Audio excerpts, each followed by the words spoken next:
আসসালামু আলাইকুম এভরিওয়ান। আপনারা সবাই কেমন আছেন? আশা করি অনেক ভালো আছেন।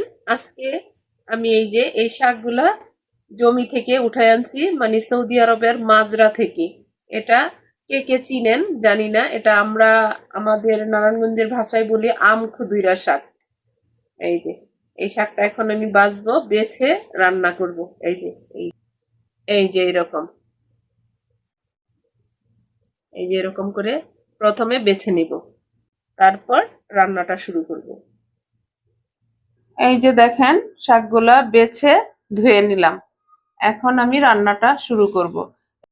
আর এইদিকে এই যে একটা ফ্রাই প্যানে আমি পানি বসাই দিছি, এখানে হাফ কাপের মতো পানি দিছি। আর এই শাকটা আমি তেল ছাড়া রান্না করব। আর এখন রান্নার জন্য এখানে নিয়ে নিছি 100 গ্রামের মতো চিংড়ি মাছ, মানে চিংড়ি, ছোট চিংড়ি। আর 15-20টা দিছি কাঁচামরিচ। এই শাকটা একটু ঝাল ঝাল হলেই খেতে ভালো লাগে। একটা রসুন কুচি, একটা পেঁয়াজ কুচি। এখন এই সবগুলো উপকরণ এই পানির মধ্যে আমি দিয়ে দিব। বিসমিল্লাহির রহমানির রহিম। এই রান্নাটা এত টেস্টি হয়, আমার তো অনেক পছন্দের একটা রান্না। এখন দিয়ে দিব হাফ চামচ হলুদ গুঁড়া, স্বাদ মতো দিব লবণ। এখন নেড়ে একটু মিশাই দিব। এই রান্নাটা আমার অনেক পছন্দের একটা রান্না, এই জন্য কিন্তু প্রথমেই 2বার বলে ফেললাম। তো প্লিজ আমার ভাই বোনেরা, আপনারা কে কে এইরকম আম খুদিরা শাক ক্ষেত থেকে তুলে নগদ একেবারে রান্না করে খেয়েছেন, আমাকে অবশ্যই জানাবেন। আর আজকের এই রেসিপিটা যদি একটু ভালো লাগে, তাহলে আমার চ্যানেলটাকে সাবস্ক্রাইব করবেন, লাইক করবেন, শেয়ার করবেন এবং কমেন্টস করবেন। আমার পাশেই থাকবেন প্লিজ আমার ভাই বোনেরা। এই যে একটু জাল করে নিলাম। এখন এই পর্যায়ে আমি শাকগুলা দিয়ে দিব। রান্না হইতে দেরি, আমি এই শাক দিয়ে খেতে বসতে দেরি হবে না। এই রকম এই শাক যখনই দেখি, মানে মনে হয় যে এখনই তুলে নিয়ে রান্নাটা করি। আজকে সেই কাজটাই করলাম আর আপনাদের সাথেও শেয়ার করলাম। এখন আমি ঢাকনাটা দিয়ে দিব। দেখেন, শাকটা একেবারে কমে কতটুকু হয়ে গেছে, আরো কমে যাবে। তো আমার মতো যারা এই শাক অনেক পছন্দ করেন, এক কথায় শাক প্রেমী, তারা যেখানে এই শাকটা পাবেন আমার মতো সাথে সাথে উঠায় এনে রান্নাটা করে খেয়ে নেবেন। আবার ঢাকনাটা দিয়ে দিব।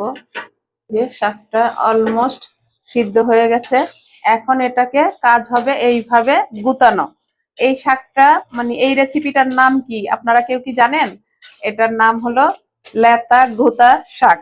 মানে এইভাবে একেবারে এই যে গুতিয়ে গুতিয়ে রান্না করার কারণে বলে লেতা ঘোতা শাক। তো এই শাকের এখনই যে ফ্লেভার আসতেছে, রান্নার পরে যে কি হবে সেটা আমি কিভাবে বুঝাবো আপনাদেরকে? বাসায় না বানালে বুঝতে পারবেন না। বাসায় রান্নাটা করেন, যদি হাতের কাছে এইরকম আম খুদিরা শাক থাকে, সেটা দিয়ে রান্না করে খেয়ে তারপর বুঝতে পারবেন যে এটার স্বাদ কতটুকু।